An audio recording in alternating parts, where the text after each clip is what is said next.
Искам да бъда анимационен герой.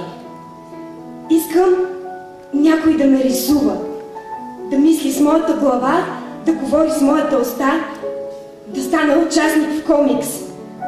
Когато сгреша, художникът да ме изтрива с гума и да ме рисува отново, чист и праведен.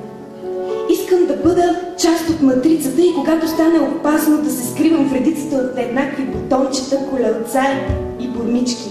Искам да бъда финалните надписи и музиката в началото и ако може да си избирам художника.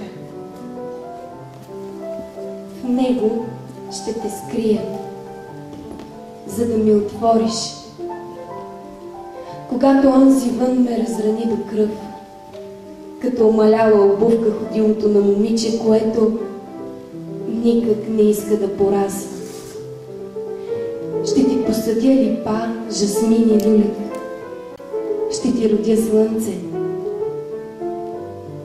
Ще ти изплача извор, намръкване. Когато денят хлопва железните си порти зад гърба ми, когато дъждът впива металните си шипове в лицето ми, когато ме задушават рояци със самодоволния си дъх на благоденствие и преуспялост, когато се питам дали съм още аз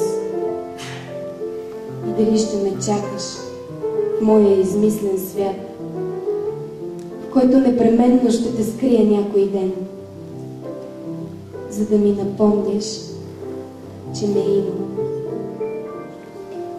Израсна дърво в двора им, но в хубостта му не можаха да го разпознаят. Зачакаха да видят плодовете. Едни мислеха, ще се родят смокини, други, това е лаврово дърво, трети, не, това е мирта.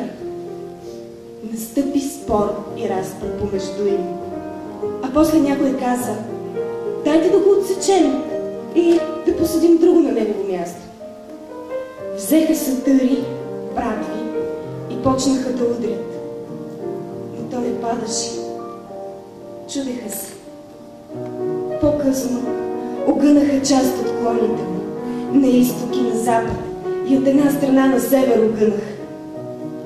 А след нощта на целувката сложиха кръст на цялата работа и се прибраха доволни за празника.